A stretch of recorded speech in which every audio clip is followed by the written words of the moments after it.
Bonjour mesdames et messieurs, bienvenue dans le 13h de RTI1. Au sommaire de ce journal, Mamadou Touré, le ministre de la Promotion de la Jeunesse et de l'Emploi des Jeunes, a rencontré hier les leaders d'associations, les organisations et les mouvements de jeunesse de Côte d'Ivoire. Une réunion bilan qui a aussi permis de dégager les opportunités d'insertion pour les jeunes de Côte d'Ivoire. Hier également, les principales dispositions de l'annexe fiscale 2021 ont été présentées aux entreprises et aux organisations professionnelles du secteur privé au siège du patronat ivoirien. Des mesures à caractère social liées à l'encouragement de l'épargne et à l'accessibilité des produits pharmaceutiques ont été adoptées. Plusieurs personnes ont été tuées dimanche dans le centre du Mali. L'état-major français admet que la force Barkhane a bien mené une opération dans la région de Douentza, mais pour l'heure, il est difficile de savoir ce qui s'est réellement produit cet après-midi-là dans cette zone reculée du Gourma malien. Nous sommes mercredi 6 janvier et tout à l'heure, là, s'est tenu le tout premier Conseil des ministres de l'année 2021. C'était au palais de la présidence de la République, en présence, bien sûr, du chef de l'État, le président Alassane Ouattara. Nos équipes ont également été sur place. Leur compte-rendu ce soir dans le 20h. La page 2020 est tournée. 2021 démarre avec de nouvelles perspectives, notamment pour les jeunes de Côte d'Ivoire. Le ministre de la Promotion de la Jeunesse et de l'Emploi des Jeunes était hier avec les leaders d'associations, les organisations et les différents mouvements de jeunesse. Il s'est agi de faire le bilan de l'année écoulée et ouvrir le champ des opportunités pour les jeunes. Eugène Atoubé était présent à la rencontre. Reportage. Les visages sont radieux et l'atmosphère est joviale. La fin de la rencontre entre le ministre chargé de la promotion de la jeunesse et de l'emploi des jeunes et les responsables de mouvements, associations et organisations de jeunesse de Côte d'Ivoire est pareil à des retrouvailles en famille. Au regard des projets prévus par le gouvernement et annoncés par le ministre Touré Mamadou, les jeunes de Côte d'Ivoire entrevoient avec 2021 des perspectives heureuses en termes d'insertion socio-économique et professionnelle. Monsieur le ministre de la Jeunesse nous a donné une très bonne information en ce début d'année, qui est le lancement de l'Institut de formation de la jeunesse. Cet institut est une chance pour nous parce que cet institut va permettre à la jeunesse d'abord de se former, d'avoir un meilleur rendement au niveau national et sur le plan international. La femme a une place aux tables de décision, dans l'insertion politique surtout, et elle pourra apporter beaucoup plus dans ces instances. Pour la première rencontre de l'année 2021 avec les jeunesses, le ministre Touré Mamadou a relevé les difficultés de l'année 2020, difficultés qui, selon lui, sont imputables à la Covid-19. Conséquence, les opportunités pour les jeunes en termes d'insertion ont connu une baisse drastique. Moins de 75 000 en 2020 contre 150 000 opportunités en 2019. Le ministre chargé de la promotion de la jeunesse invite les jeunes à garder espoir. 2021, révèle Touré Mamadou, consacre la relance de toutes les initiatives en faveur des jeunesses de Côte d'Ivoire. L'objectif, c'est de mobiliser 2 millions d'opportunités d'insertion pour les jeunes d'ici 2025. Il y aura le programme d'apprentissage qui sera renforcé. Il y aura les TIMO pour aider à lutter contre l'insalubrité. Ils peuvent continuer à faire confiance au président Ouattara et au gouvernement. 200 000 jeunes devraient bénéficier d'une opportunité en cette année 2021. Du bonheur pour cette frange de la population qui s'apprête à renouveler les instances de sa fêtière. Le CNJ, le Conseil national des jeunes, est appelé à jouer un rôle efficient pour capitaliser toutes les initiatives annoncées sur le temps consacré à la joie. Je vous le disais en titre, hier mardi, les principales dispositions de l'annexe fiscale 2021 ont été présentées aux entreprises et aux organisations professionnelles du secteur privé. C'était au siège de la Confédération générale des entreprises de Côte d'Ivoire. Des mesures à caractère social liées à l'encouragement de l'épargne et à l'accessibilité des produits pharmaceutiques ont également été adoptées. Les précisions de Jean-Louis Bangbo. Plusieurs nouvelles sur les 33 que comporte l'annexe fiscale 2021 ont été passées au peigne fin, des mesures qui, à la différence des derniers exercices, réduisent de façon considérable les exonérations fiscales au profit des entreprises et qui visent plutôt à augmenter les recettes fiscales de l'État. À l'analyse, l'on notera, comparé à l'année dernière, une hausse des mesures qui ont pour objectif d'augmenter les recettes fiscales de l'État. Cette hausse provient plus d'une hausse de la taxation des contribuables que de l'élargissement de l'assiette des contributeurs. Inévitablement, la question de la pression fiscale ressurgira. L'administration fiscale entend par le renforcement de ces mesures relever le taux de pression fiscale qui demeure selon elle encore faible au regard du potentiel économique et des ambitions de performance de la Côte d'Ivoire. Les opérateurs économiques, eux, craignent un accroissement de la pression fiscale, surtout dans un contexte marqué par la pandémie du coronavirus. Compte tenu du contexte qu'on a vécu l'année dernière, je parle du contexte économique, qui a été marqué notamment par la crise sanitaire Covid, les entreprises espéraient avoir davantage de mesures de soutien en matière fiscale. Ça n'a pas été possible. L'annexe fiscale contient tout de même des points de satisfaction, comme l'exonération de l'impôt sur le revenu des créances, des intérêts versés aux souscripteurs des contrats d'assurance vie, ou encore l'exonération du droit sur le chiffre d'affaires de la contribution des patentes des dépôts de vente de produits pharmaceutiques situés en zone rurale. Le patronat reste mobilisé dans son plaidoyer pour la mise en œuvre effective de la réforme adoptée depuis quelques années, qui devait privilégier pour nous l'élargissement de l'assiette fiscale pour éviter une pression fiscale inconsidérée sur un nombre limité d'entreprises du secteur formel. L'annexe fiscale, rappelons-le, est un document dans lequel sont consignées l'ensemble des réformes fiscales pour une année. Il résume les nouvelles taxes et nouveaux impôts pour le nouvel exercice. L'annexe fiscale 2021 entrera en vigueur le 8 janvier. Garango, Koudougou, Tenkodogo et Kupela, ce sont 4 villages de la région de la Maraoué et des villages qui ont bien une particularité. Ils sont nés entièrement d'immigration. Leur population vient exclusivement de l'ancienne Haute-Côte d'Ivoire il y a environ un siècle. Aujourd'hui, une chose est frappante dans ces localités. Le vivre ensemble y est une réalité. C'est à croire que les habitants là-bas ne vivent que pour le partage et la cohésion sociale. On va suivre Eugène Atoubé. Il nous emmène découvrir ces villages où il fait bon vivre. Dans la région de la Maraoué, on trouve des villages dont le nom renvoie à des localités bien connues au Burkina Faso, pays voisin et ami de la Côte d'Ivoire. Voici leur histoire. En 1933, des négociations ont eu lieu avec les populations autochtones de la Maraoué et les peuples de la Haute-Côte d'Ivoire pour pouvoir déplacer une grande partie de nos parents vers la Basse-Côte d'Ivoire ici et surtout dans la Maraoué. Les parents ont dit que vers les années 40, Houphouët Boigny, qui savait qu'il devait être plus tard le président de la République de Côte d'Ivoire, il va vouloir développer l'agriculture ivoirienne. Alors il va envoyer donc des frères voltaïques en demandant précisément la terre des Yoré. Il y a eu des brassages de mariage. Pour nous, bon, aujourd'hui, on peut les prendre comme des frères. Aujourd'hui, ce sont de gros villages bien intégrés et qui vivent en harmonie avec leurs tuteurs, les Yaoulais, les Gouro, les Ayaou, autant qu'avec les autres communautés allogènes et autochtones. Ce sont Garango, Kupela, Tenkodogo, Koudougou et Ouaga, dont les habitants, dans leur majorité, sont détenteurs de la nationalité ivoirienne. Je suis né à Kupela, je suis grandi ici, je suis toujours ici. Ivoirienne 100%. On est à l'aise ici, quand on arrive au Burkina, nous traitons de diaspora. Les Ivoiriens sont arrivés. Moi, la preuve qu'une fois j'ai fait sortir ma pièce d'identité au Burkina, un policier t'a pris me dit, mais depuis que tu es arrivé, tu n'as pas encore changé ta pièce d'identité. J'ai dit, mais je suis Ivoirien. Il a remis ma pièce immédiatement. Ces Ivoiriens burkinabés d'origine et bien intégrés sont les descendants des premiers habitants des villages nés du flux migratoire de 1933, venus de la Haute-Côte d'Ivoire.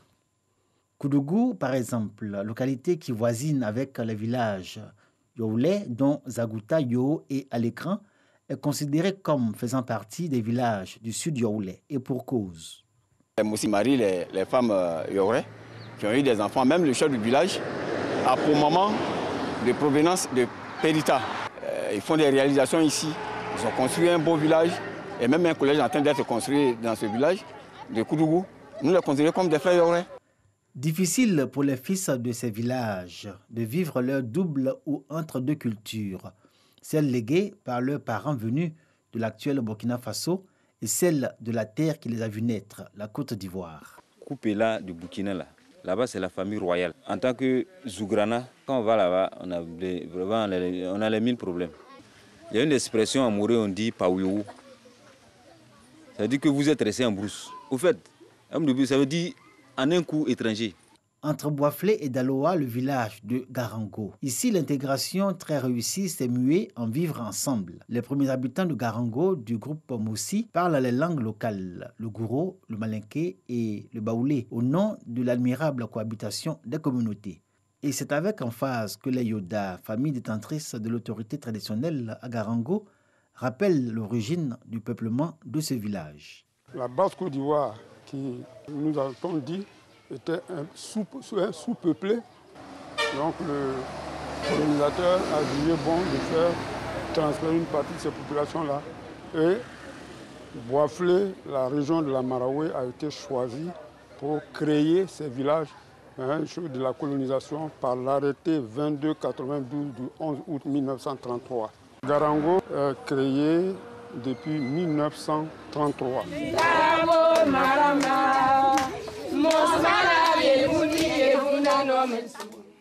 Boisflé était une sous-préfecture. Tenkodogo, la Haute-Côte d'Ivoire, était une sous-préfecture aussi. C'était dans le même département qui est la Côte d'Ivoire. On est installé ici par des arrêtés. Nos cultures sont restées intactes. Il y a les danses, les chants. On continue à maintenir nos cultures ici. Koupela, Tenkodogo, Garango, Koudougou, Ouaga. Dans ces villages qui assument leur double culture et leur hybridisme, la préoccupation actuelle est la reconnaissance officielle par l'administration ivoirienne de leurs chefs de village respectifs. J'en appelle à nos autorités afin de faciliter l'arrêté de nomination de nos chefs et puis la délimitation de nos terroirs. On vit en symbiose à nos frères, on n'a pas un problème particulier avec nos voisins ici. Koudougou, Garango, Koupela, Tenkodogo et Ouaga, dans ces villages, il y a encore des jeunes qui mènent le combat pour l'obtention de leur statut d'Ivoirien. Les parents ont la nationalité, mais eux, ils n'ont pas leur nom sur le décret. Tu vas à l'école, quand tu finis, il va falloir fournir ses papiers pour pouvoir présenter un concours. Il est difficile de s'intégrer. Quand on va trouver un Kéré, un Ouedraogo, on dit, mais ceux-là viennent d'ailleurs. Ça amène des mésententes entre des individus.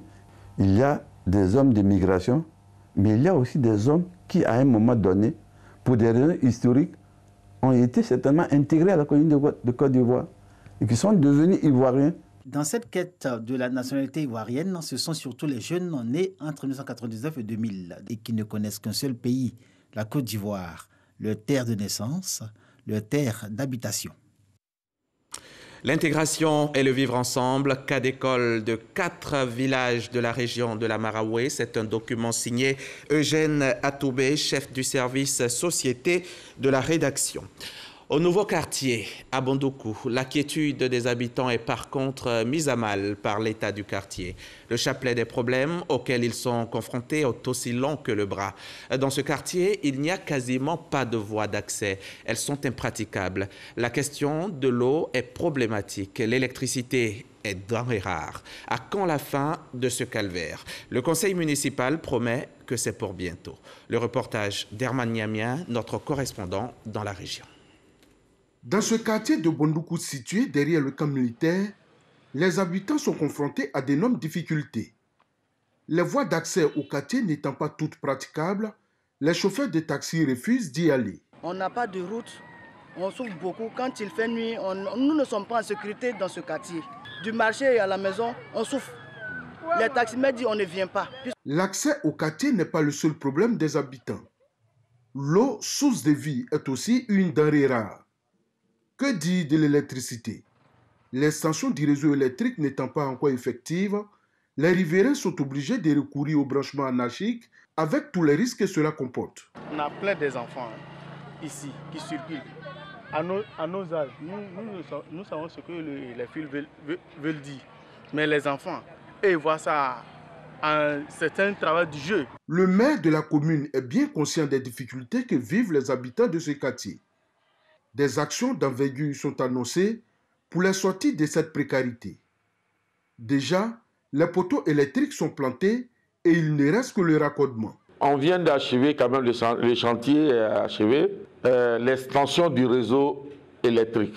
On attend maintenant Côte d'Ivoire Énergie pour que la population ait la lumière un peu partout. En plus de cela, l'eau. Dans le premier trimestre de l'année 2021, je crois que Bonoukou aura de l'eau et même les villages à 15 km de la ville de Bonoukou auront de l'eau en permanence. Réunis pour la 3e session ordinaire du conseil municipal, Kone Iliassou a annoncé que pour l'exercice 2021, le conseil municipal va prêter une attention particulière à la réalisation des infrastructures éducatives, sanitaires et sociales au profit des populations. En plus des 2 grands projets que nous avons, la piscine municipale, qui est déjà, le chantier est très avancé, mais nous allons lancer maintenant le projet, la construction du musée. C'est une place qui va accueillir du monde. Mais en plus de ces 2 grands, nous allons construire encore 2 ou 3 écoles en 2021. Pour l'exercice 2021, le budget du conseil municipal de Bondoukou s'équilibre en recettes et en dépenses à la somme de 646 204 000 francs CFA, dont 210 481 000 francs CFA seront consacrés aux investissements. De Bondoukou, on part à Béoumi, au centre de la Côte d'Ivoire. Sur place, le ministre de la Communication et des Médias, Sidi Tiemoko Touré, par ailleurs cadre de la région, a décidé de s'impliquer dans l'éducation des élèves.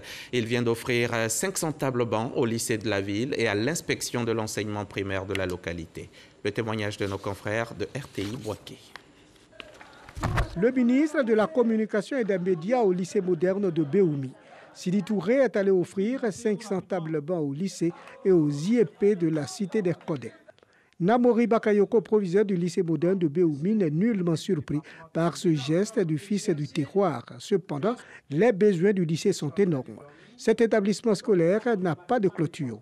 Enseignants et apprenants souhaitent l'ouverture du foyer, la réhabilitation des salles décoiffées pour en faire des salles de classe afin de désengorger les classes et éviter la double vacation. Cependant, la difficulté majeure reste le manque d'enseignants. En mathématiques, de 15 professeurs, mais nous n'en avons que 9. Donc les vacataires sont employés par les parents d'élèves. Le lycée moderne de Béoumi occupe la dernière place s'agissant des grossesses en milieu scolaire. Le secrétaire général de préfecture exhorte les élèves au travail et en appelle à la responsabilité des parents. Les résultats ne sont pas bons. Ils ne sont pas bons parce que les enfants ne sont pas mis au travail. L'école, c'est d'abord une initiative personnelle. C'est d'abord l'enfant lui-même qui prend conscience de ce qu'il va devenir demain et se met au travail. Mais c'est également avec l'appui de leurs parents. Pour le ministre Sidi Touré, les cadres de Béoumi doivent se mobiliser autour de leur localité partant de l'école. Ensemble, nous pourrons faire de grandes choses. Et donc, nous continuons à faire appel à cette solidarité inclusive de tous les cadres pour qu'on se mette ensemble pour pouvoir adresser tous les problèmes que Béoumi connaît. Par la voix de Léla Victoire Bléga, les élèves ont dit merci aux donateurs promifères de la réussite scolaire et l'essentiel de leurs préoccupations. Dans la soirée, un concert a été offert aux populations par le ministre Sidi Touré. Plusieurs artistes locaux et Baby Philippe ont gratifié les populations codées des spectacles hauts en couleur. 2020, c'est donc terminé. On a tous poussé un ouf de soulagement. On était prêt à croquer 2021 à pleines dents, sauf que le coronavirus n'est pas mort avec. La prudence est toujours de mise.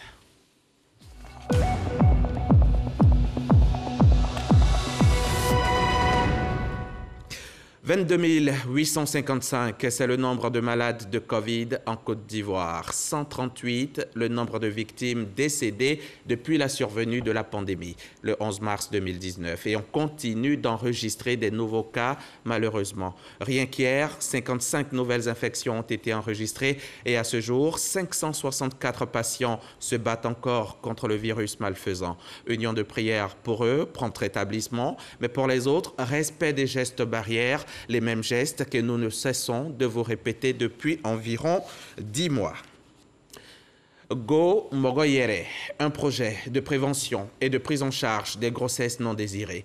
Le projet est en cours depuis 2018 dans la région de la Nawa, au sud-ouest de la Côte d'Ivoire. L'ONG Médecins du Monde, en partenariat avec l'Union européenne, a présenté récemment le bilan de ce projet qui a sensibilisé et mis sous méthode contraceptive à plus de 80 000 adolescents et jeunes filles. On en sait plus avec Jean-Marc Djedji. 83 000 jeunes sensibilisés et 9 084 adolescentes mises sous méthode contraceptive dans les districts sanitaires de Soubré, de Méagui et de Buyo. Ce sont les conclusions du programme Go Mogoyere, soutenu par l'Union européenne. Projet piloté depuis 2 ans par l'ONG Médecins du Monde dans la région de la Nawa.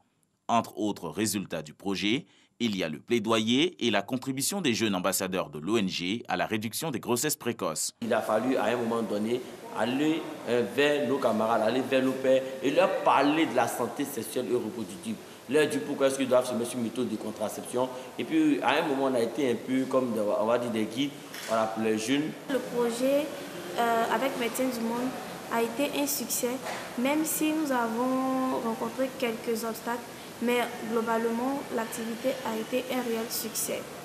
Et je pense qu'il n'y a pas grand chose. L'ONG Médecins du Monde a amélioré entre autres l'offre de santé scolaire et universitaire, les causeries éducatives et les visites à domicile. On a réussi à mettre ensemble tous les acteurs, que ce soit les acteurs de l'éducation, les acteurs de la santé, les acteurs des services sociaux, pour avoir une approche qui est globale pour prendre en charge les grossesses non désirées chez les jeunes et les adolescents de 10 à 24 ans. Le taux de mortalité maternelle en Côte d'Ivoire est évalué à 614 décès pour 100 000 naissances vivantes, selon le ministère de tutelle.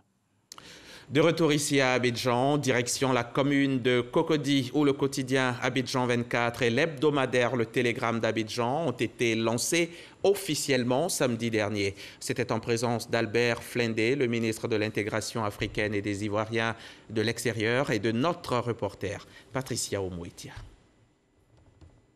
Les quotidiens et hebdomadaires abondent à partir des années 1990 dans notre pays. À ce jour, sans compter les journaux ou magazines satiriques et ceux consacrés au sport ou à la mode, on dénombre une vingtaine de quotidiens d'information générale. Ce jour, on enregistre donc l'entrée sur le marché des journaux, le quotidien Abidjan 24 et l'hebdomadaire Le Télégramme. Le but est de contribuer au développement et à la cohésion des populations. Au moment où il semble que la presse écrite est en train de battre de l'aile au profit, n'est-ce pas, de la presse en ligne et des réseaux sociaux, faire le lancement d'une presse écrite, hebdomadaire et quotidien, vraiment il faut le faire, c'est un courage et cela montre que la presse écrite, n'est-ce pas, a de beaux jours. La communication est un maillon important dans le jeu de la paix et nous pensons que l'arrivée de ces 2 quotidiens-là va aider à consolider la paix voulue par le président de la République. Pour le ministre Albert Flindé, c'est surtout une extraordinaire aventure humaine et industrielle qui s'est tissée jour après jour, faisant de ce quotidien l'un des plus performants de la presse écrite. Aujourd'hui, le paysage politique même a changé. La presse aussi a changé. Il faut s'adapter aux nouvelles technologies. Et aujourd'hui, nous avons décidé de revenir sur le marché pour prendre toute une autre place et innover dans le secteur des médias pour produire un journal de qualité. C'est un défi qui s'est lancé lui-même dans une période où on parle des difficultés de la presse en général et surtout de la presse écrite, presse papier en particulier. Décider de venir sur ce marché-là, un marché difficile, c'est vraiment faire preuve d'abnégation et puis de courage. Les médias en Côte d'Ivoire sont régis depuis 1991 par la Commission nationale de la presse et un Conseil national de la communication audiovisuelle, ACA. Un reportage signé Patricia Omouitia.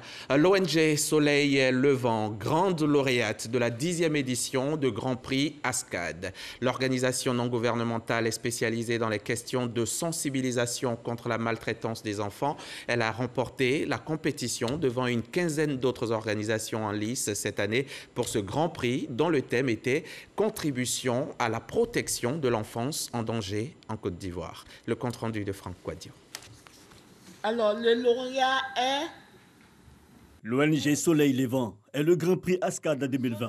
Cette organisation qui œuvre en faveur des droits et de la sensibilisation contre la maltraitance des enfants a été choisie pour la 10e édition de son Grand Prix par l'Académie des sciences, des arts, des cultures d'Afrique et des diasporas africaines.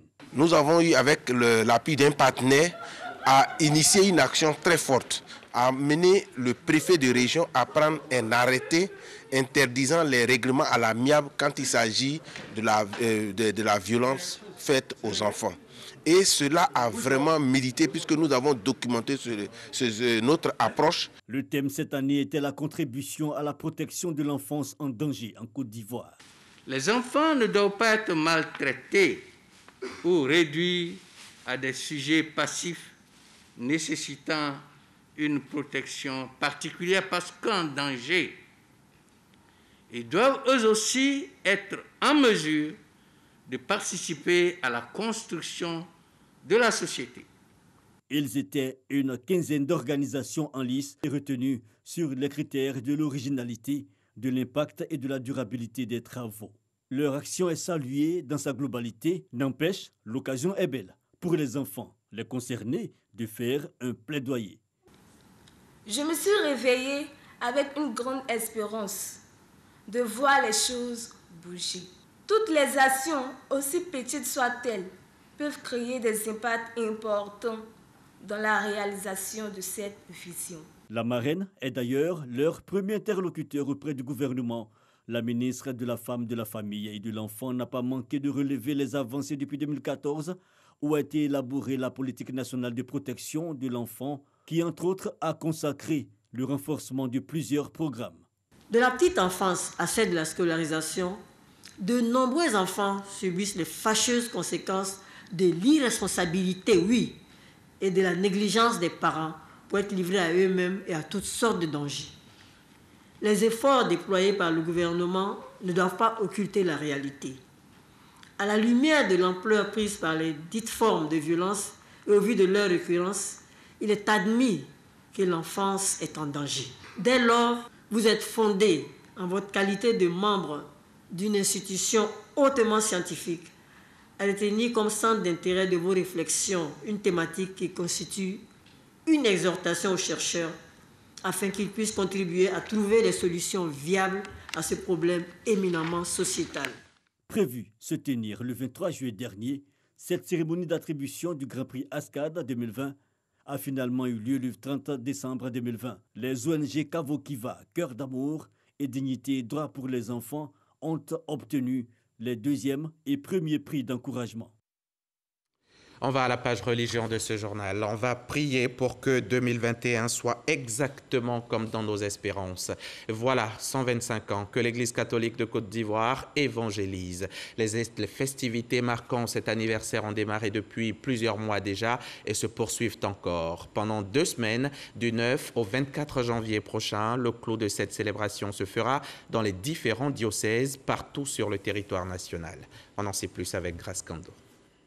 Grand Bassam, première localité en Côte d'Ivoire, a accueilli l'Évangile grâce à la Société des missions africaines SMA.